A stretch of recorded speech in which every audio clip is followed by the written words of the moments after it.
What's going on there, Angling Addicts? Nick here with Angling Addicts Pacific Northwest. If you guys saw our last channel update video, then you know this next lineup of videos is going to be about winter steelhead prep, just steelhead fishing in general.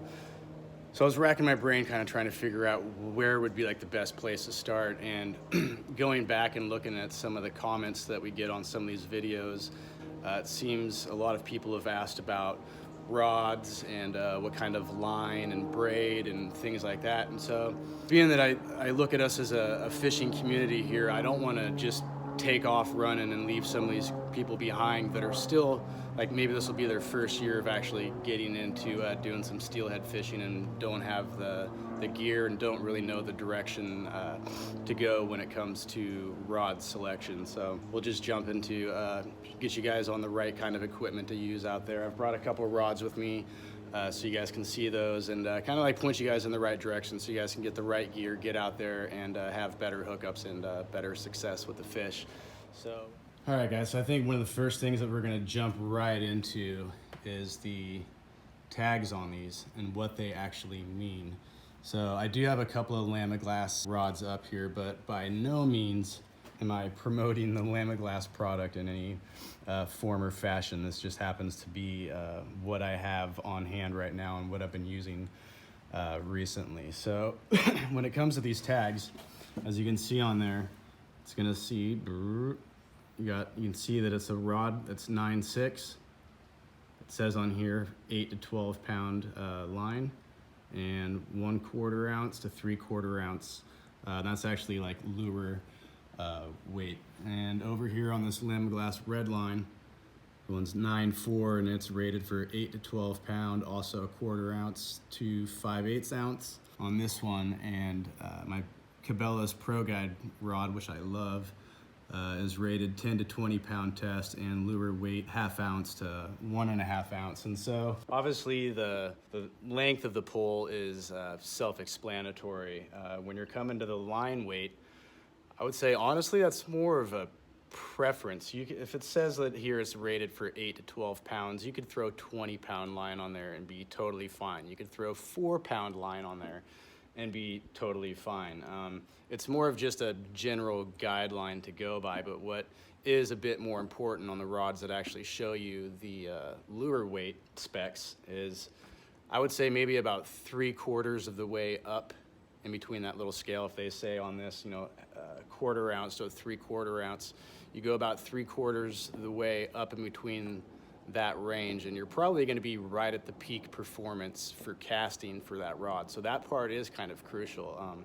Obviously all rods aren't going to cast the same with different weight lures. It all depends on the weight of the lure. So if you had like a little 1/4 ounce weight, obviously it's not going to put much bend in your rod tip. But if you were to take a 1 ounce weight, it's obviously going to bend a lot. So use that as a general guideline.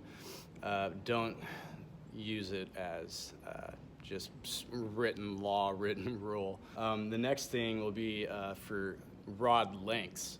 And this is more specifically, and this is, I guess really when I would say it, it's gonna be, try to get this camera right, this would be for your all around buy one rod, be able to go out, throw spinners, be able to go out and also float bobbers and stuff as well. I would say your range would be from about 8 foot 6 inches up to about 10.5 feet.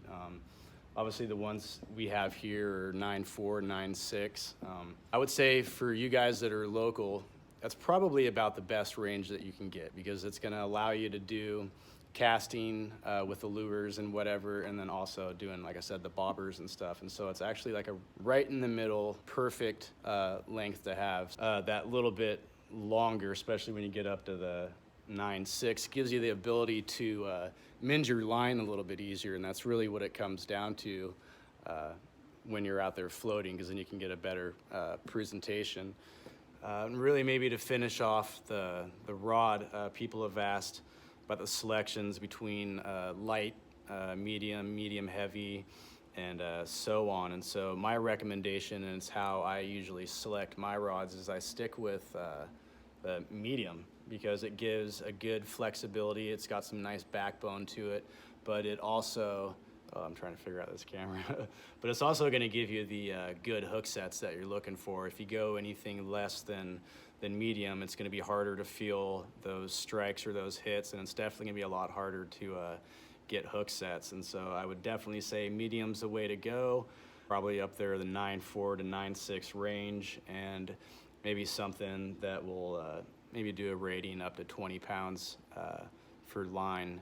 And then when it comes to the lures, I guess it really kind of depends on what kind of lures it is that you typically throw. But like I said, it's going to cast regardless. You're just going to have an optimized sweet spot. Let's talk about reels real quick. So I'll say I've had this bait caster on this rod probably ever since bass season got over. And I would have to say, I don't like them. I don't like using them for salmon and steelhead at all. When it comes to bass fishing, yeah, they're kind of like my go-to. Honestly, if you're just starting out, I wouldn't go with that thing. And really, one of the big problems that I've noticed when you're using a bait caster is that if you're trying to float a bobber or an egg or something, you just can't get the line fed out quick enough to get a nice proper float like you can and just open up the bail and mend your line with the spinning reel. So if you're gonna do like a bobber and egg setup with it, which I have done recently, it's only worked for me, I think, because I've been doing it in a small area. I'm not casting very far, and I'm not letting it drift up or down, or obviously drift down river very far at all. So it definitely has its limitations. But for casting ability, if you've got a nice lure on there with some weight, those things, when you get them dialed in, will just rocket your lures. But if you are new to fishing and you have yet to use a bait caster, I would recommend holding off on that. There's a lot that goes into it, and a lot of people just take it out of the box and try and go out and throw it. And it's got things for tuning on here, which is actually very, very crucial when it comes to going out, because these things, when they become a rat's nest, dude, it is a headache. So I'm more about using the casting reel, and for simplicity reasons, I would advise, if you're new to this, to just kind of stick with the spinning reel, spinning rod, and just kind of learn as you go, and then decide what it is that you want to get from there.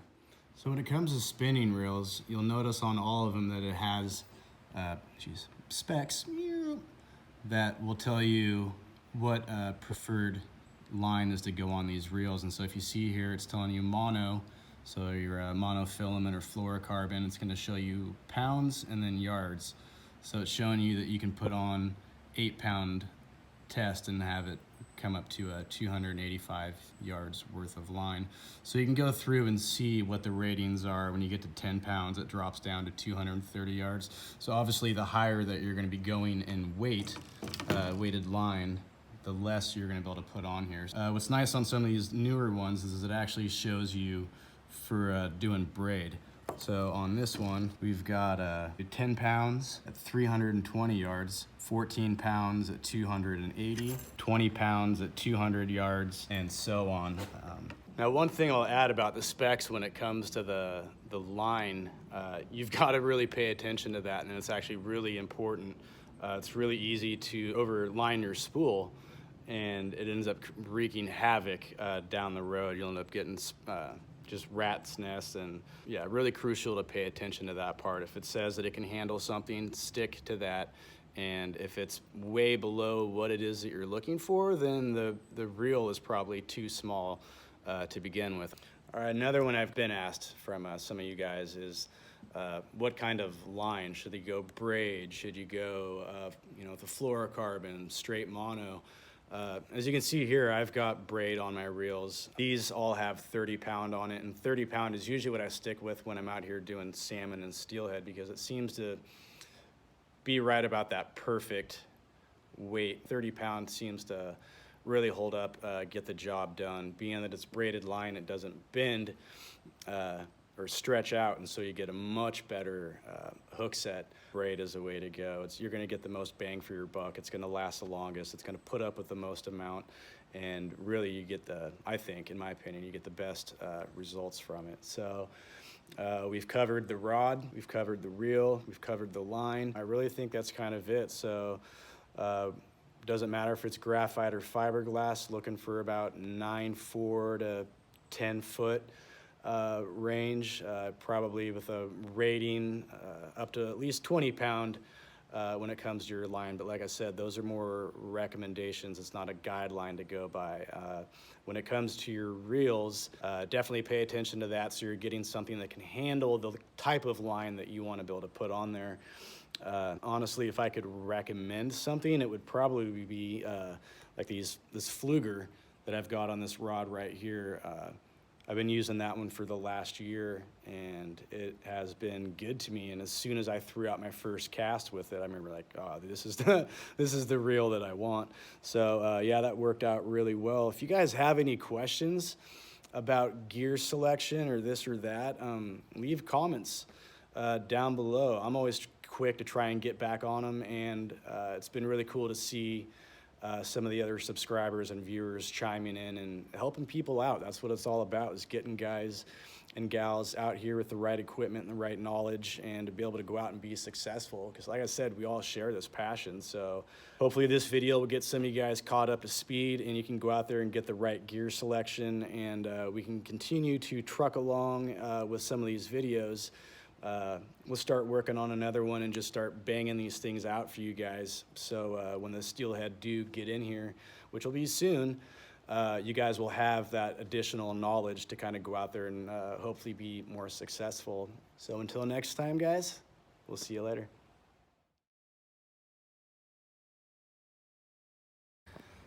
Your first eyelet on the spinning rod and going up, they're all extended away from the blank. And if you look at the bait casting blank, it's right up against the blank. And so